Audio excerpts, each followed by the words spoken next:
আসসালামু আলাইকুম। আপনারা সবাই ভালো আছেন? আলহামদুলিল্লাহ আমি ভালো আছি। সকালে উঠছি। এখন ব্যাচেলরদের রান্না করতে হবে। সকালে উঠে তারপরে অফিসে যেতে হবে। কি করব? এখন বেগুন ভর্তা করব। বেগুন ভর্তা করতে কি, কি লাগে দেখেন।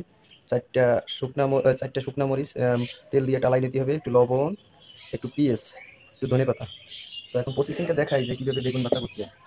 ১ম এ বেগুনটাকে ভাতের ভিতরে দিয়ে সেদ্ধ করতে হবে। বেগুন ভর্তা হলো ৩-৪ পদের প্রসেসিংয়ে করা যায়। এক হইলো বেগুন ভর্তা পোড়াইয়া করা যায়। আর এক হলো আপনার সিদ্ধ কইরা। তার বাসা বাড়িতে তো আম্মু গ্রামের বাড়িতে থাকলে পরে আম্মুই করে। তো এখানে এসে তো রান্না বাড়া করে খাওয়া লাগবে চাকরি করলে। এটা সব ব্যাচেলরদের জন্য সেম প্রসেসিং।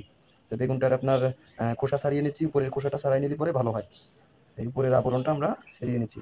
আর দেখি যে বেশিরভাগই আপনার মহিলারা রান্নার রেসিপি করে। আসলে বেটারা কি পারে না রান্না করতে? যদি স্ত্রী যদি অসুস্থ হয়ে যায় বাই চান্স, তখন কি করবে? বিয়ে-শাদী করলে পরে যখন স্ত্রী অসুস্থ হয়ে যাবে তখন তো বেটারই রান্না করতে হবে নাকি? তো সবারই কম বেশি রান্না করা শেখা উচিত।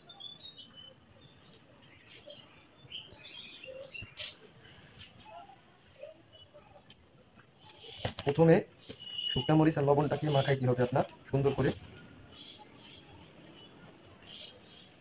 যাতে সাবা সাবা না থাকে।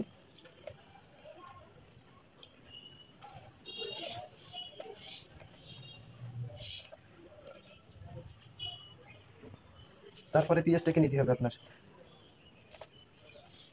এটা সহজ একদম। এটা মহিলারা করে তো আপনার পুরুষদের মনে হয় অনেক কষ্টদায়ক।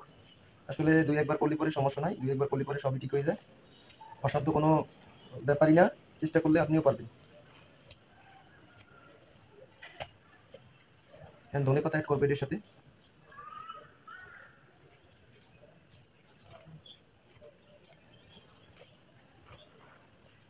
এখন দেখেন কি সুন্দর একটা আপনার মরিচ ভর্তা হয়ে গেছে। এখন আমরা বেগুন ভর্তা করব। এখন আমরা বেগুনটাকে নিলাম। বেগুনটাকে দেখবো ভিতরে সিদ্ধ হয়েছে কিনা। না, যথেষ্ট পরিমাণে ভালোই সিদ্ধ হয়েছে। এখন বেগুনটাকে আস্তে, আস্তে গরম তো আস্তে, আস্তে মেখে নিতে হবে।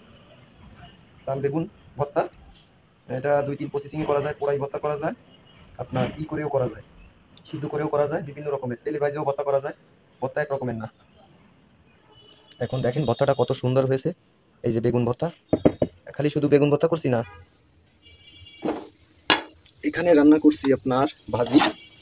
এটা হলো পেঁয়াজের কালি আর পেঁয়াজের কালি আলু ভাজি করলাম। এটাও হয়ে গেছে আমার।